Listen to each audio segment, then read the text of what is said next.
Matthew Savoie's Amerks debut and 3 exit interviews on the blue line, the big 3 on the blue line, coming up today on the Locked On Sabres podcast. Your Locked On Sabres, your daily podcast on the Buffalo Sabres. Part of the Locked On Podcast Network, your team every day.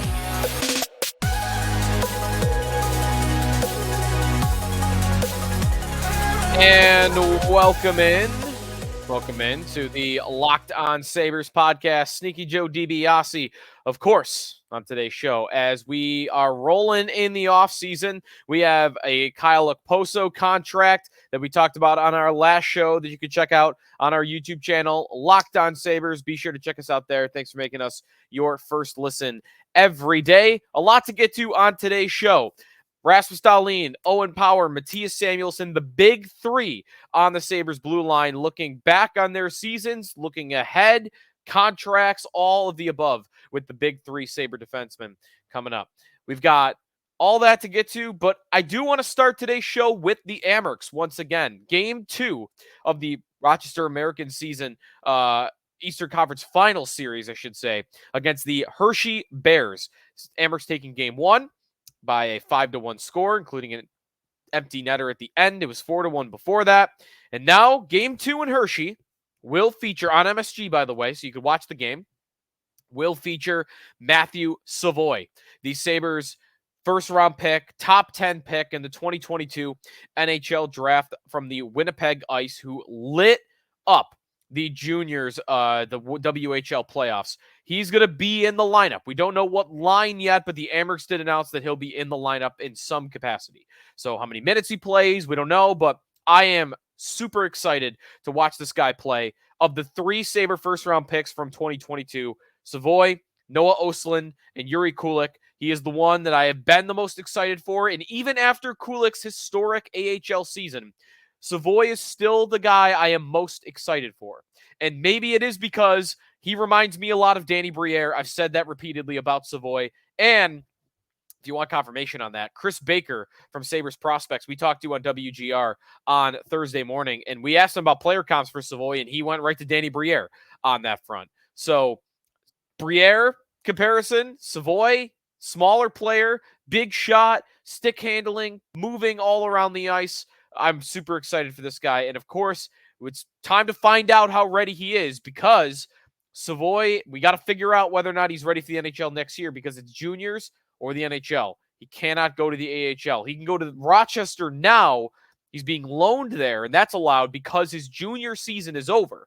But next year, when his junior season begins, he will be ineligible to play for the Amerks. So a lot to get to on Matthew Savoie in the coming days, but we got to see a game first. So 7 o'clock puck drop, Amerks at the Hershey Bears. They lead the series 1-0, and we'll get a look at 93. He'll be wearing number 93 for the Amerks if you're going to watch the game along, like I will on MSG. We're going to dive right in, though, to Kyle Okposo real quick before we get into our exit interviews. Kyle Okposo did speak to the media after signing his 1-year, $2.5 million contract on Wednesday. Nothing really that was unexpected. I thought Okposo getting emotional about his kids being super excited for him being back in Buffalo.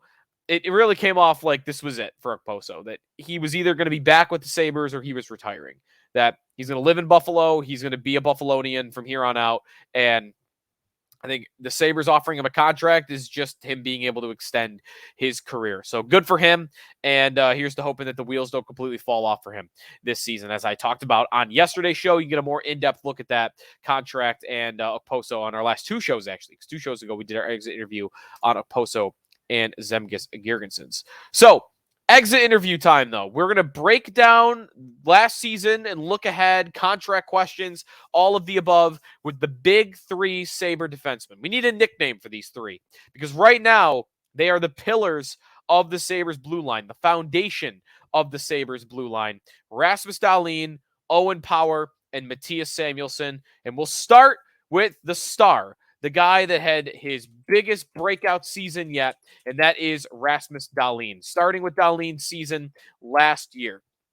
He got through the whole year, only missed a couple of games, 78 games played, 15 goals, 58 assists for 73 points. So big offensive production for Rasmus Dahlin. And it looked like at one point he was going to be in the 90-point range, but he did slow down as the season went on.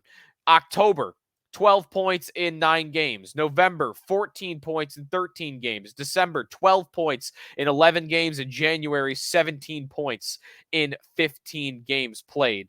So, if you look at that's 55 points in, half a season. So, and then the last 3 months, 7 points in 8 games.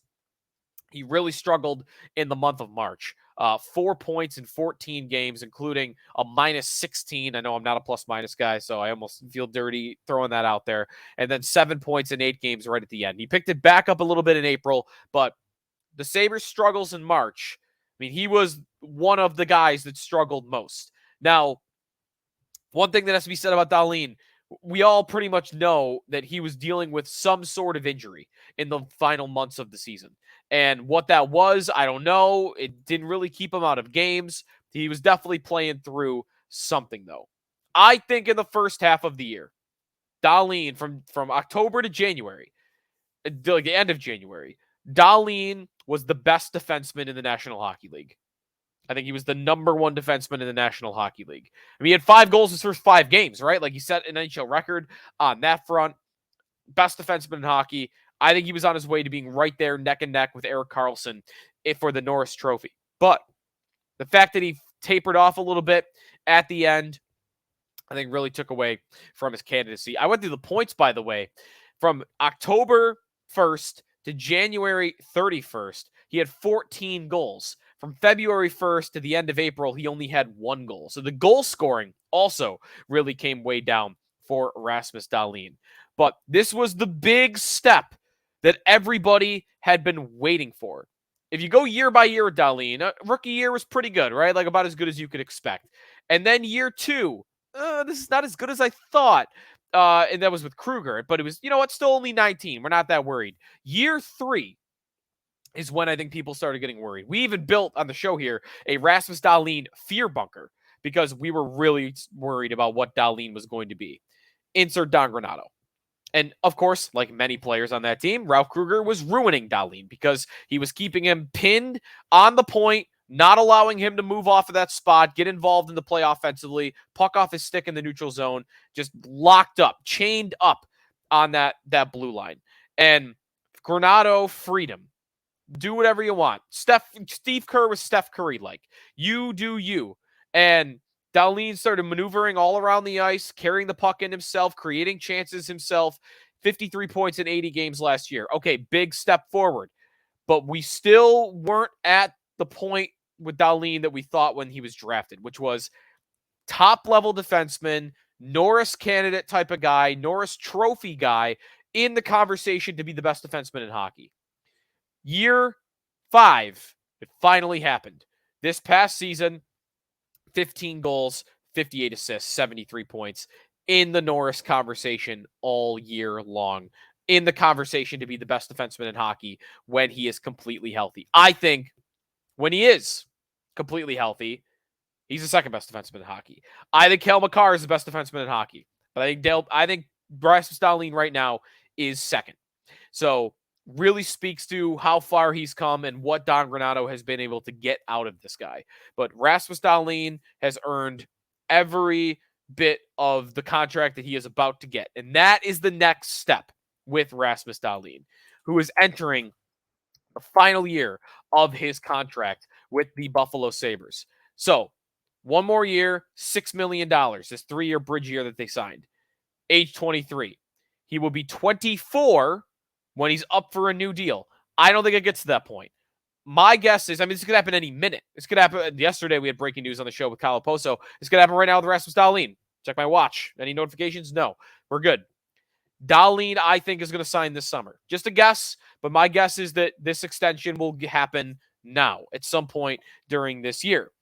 Now, what level of money is it going to be? Because they've got some guys on hometown discounts right now. Dylan Cousins at $7.1 million. Thompson at $7.41 million. Samuelson at $4.2 million. Notice the trend. These are all the guys that they've signed recently. Dahlin's next. So what's that number going to be? I think it could fall anywhere from $9 million to $11.5 million, and maybe even 12. But I hesitate to go that far. But I guess I just want to put it out there that I would not be surprised if Dahlin eclipsed Erik Karlsson, to become the highest paid defenseman in hockey. And Karlsson makes $11.5 million. I don't think it's out of the realm of possibility they could make Dahlin the highest paid defenseman in hockey. He's earned it. And they've talked about paying guys what they've earned. Now, my guess is it will fall below that, and that he'll be in the $9.5 to $10.5 million range. He'll fall somewhere in there. And I think that's fair for Dahlin. I don't, if you get him at 9.5, I think that's a pretty good discount to get Dahlin at. I think he's about worth 10.5 though. And I mean, if they get $1 million more than that, whatever. If it's 11 million, whatever. But my guess is that contract will be a 7 or 8 year deal that comes in between $9.5 and $10.5 million. But again, I would not be surprised if the Sabres make Dahlin the highest paid defenseman in hockey. And my guess is that contract extension will come this summer. So that's all you need to know about Rasmus Dahlin and his season. Of course, you know what? Not of course. I give his season an A, not an A+. That might sound crazy because of the step he took, but he really fell off at the end of the year. But I'm not going to dock him more than just the plus because we think he was hurt through all of that. Big physicality, too, by the way, I should mention, came in his game. The big hit he laid on Matt Nieto of the San Jose Sharks earlier in the year, he got more vocal. I think his progression to becoming captain of this team one day took a big step this year. In the beginning of the season, remember he's shouting at the Florida Panthers, "Come find me in 5 minutes," back in the locker room. I mean, he got some attitude this year. And he is, honestly, the Sabres' most physical defenseman. In terms of checking, he delivers big hits. And it's not because he's big and bulky. I mean, he's tall and he's thicker than he used to be when he came into the league. But Dahlin's a big hitter because he's got the best edge work on the team. And maybe even in the league. He's so strong on his skates. Stronger on his skates maybe than anybody I've seen in hockey. He is that good at it. And even with the slender frame, he's able to deliver punishment because of that. So physicality, I think he's the future captain of this team. I think they're going to turn it over to this guy, and he is going to earn that monster contract. Speaking of monster contracts, is Owen Power going to get one too? We'll go to Owen Power next. Exit interview series coming up. Number 2 defenseman on today's show, Owen Power, coming up next here on the Locked On Sabres podcast. And we are presented by FanDuel Sportsbook. Make a fast break to FanDuel during the NBA playoffs, or rush up the ice during the NHL playoffs, because right now, new customers can get a no-sweat first bet up to $1,000. That's $1,000 back in bonus bets back if your first bet doesn't win. There's great promotions every day. If you're looking to bet, the PGA Tour at the Charles Schwab Challenge, they have boosts on Michael Block to make the cut. Hockey, of course, you've got throughout the playoffs, and I know the sweeps aren't helping, but right now, take advantage. You got Dallas and Vegas before we might have some time off between now and the Stanley Cup final. I have a future bet actually on the Florida Panthers. So they have cash out options. I've been looking at that every day with my Panthers bet. I could cash out, I think, right now for like 10 times what I bet, maybe even more than that. It's actually like 12 times what I bet. Check out FanDuel. There's no better place to bet all the playoff action than America's #1 sportsbook. And if you visit FanDuel.com/locked-on, you'll get a no sweat first bet up to $1,000. It's FanDuel.com/locked-on. FanDuel, official sports betting partner of the NBA. Sneaky Joe DiBiase back here on the Locked On Sabres podcast. We went through Rasmus Dahlin. I gave him an A. How about Owen Power? Rookie campaign for Owen Power. He finishes as a Calder Trophy finalist. He is not going to win the award. That is going to be Matty Beniers. But there's an argument to be made that Power deserves the award. But because he's not a guy that put up big offensive numbers, he's not going to win the award. But because he didn't put up big offensive numbers doesn't mean he wasn't a top-level offensive player this season. And I'll explain that in a moment here. But just to go through the numbers, 79 games played, 4 goals scored. Remember, he didn't score for the first half of the year. He scored 4 in the second half of the year. 31 assists, 35 points in his age 20 season, his first full season in the NHL. But maybe the most alarming number when you just open up his hockey reference page, 23 minutes and 48 seconds of ice time per night. A big role on this team. Only right up there with Dahlin and Samuelson. He really became one of the big three right away. And Power, like I said, only 35 points. That's still good, right? Like 50 points maybe is right for him next year. Maybe he's a guy that can get up to 60, 70 points. I don't think that would be stunning at all. Power was an elite offensive producer from the blue line. And one area I'd want to look at for that is Andy and Rono, who do these charts, hockey analytics site. They do it by percentile. Their overall offensive grade for Owen Power, they had him for defenseman, had him in the 77th percentile. As a 20-year-old and as a transition defenseman, they up the ice. You might be thinking about him as a puck carrier a little bit, but more so in terms of his, his passing through the neutral zone, 74% percentile as a transition defenseman. Puck carries, he was in the 92 percentile. Entry passes, 75th percentile. Possession exits, 82 percentile. High danger chances, 53rd percentile. Shot contribution, 50th percentile. Where Power was most lacking was just straight up in his own end. And that might be a little bit surprising, but he was bad in his own end. 18th percentile for overall defense, but it is worth pointing out he had the 73rd percentile for roll difficulty. He had some challenging matchups. Don Granato did not hide him whatsoever. So great offensively, great transition, bad in his own end. And one other area, and that I think he'll just grow into. I think that he'll get better. That's natural progression. That normally happens to rookie defensemen on any level. So Power needs to improve in his own end. Okay, but that will come. One thing he's got to work at to get better is his shot. That's the thing he's got to go away for the summer and work on exclusively. Get better with your shot because he was a non-threat as a shooter. And he would get into some good spots. He would jump up in the play and be in good spots, or he would get an open shot from the blue line and just nothing. So he's got to get better there. That can come with strength a little bit, right? Dahlin's got better over the years, and some of that is just straight up strength. Power's big frame, I think you're going to want to see him get a bigger shot for sure. So Power, it comes to great offensively, great transition, bad defensively, and he's got to get better with his shot. Now, one interesting part of Power is the contract situation. He's already going to be up in one more year, which means they could pay him now if they want. And Kevin Adams included him when talking about Rasmus Dahlin at his end-of-season presser as somebody that they want to sign and want to sign now. And that took me aback a little bit. I get it. It makes sense. It actually is on track with everything they've done, right? They paid Matthias Samuelson after 54 games, right? They gave him a 7-year contract after 54 games. And Power's played 87. So they've done this. So I guess it's not that surprising. But it just seems weird, right, that they'd already be paying Power. The question for Power, though, unlike Samuelson, is are you going to be able to sign him? Because Power has every reason to not sign. If I were Owen Power's agent, I'd be telling him right now, don't sign right now. Play out the final year of your entry-level deal and then sign. You take a big, massive jump. We're talking about you being a $10 million player. And if you're the Sabres right now, why are you trying to sign him right now? You're trying to get him on a discounted rate, which is smart. I think that's what Kevin Adams should be trying to do.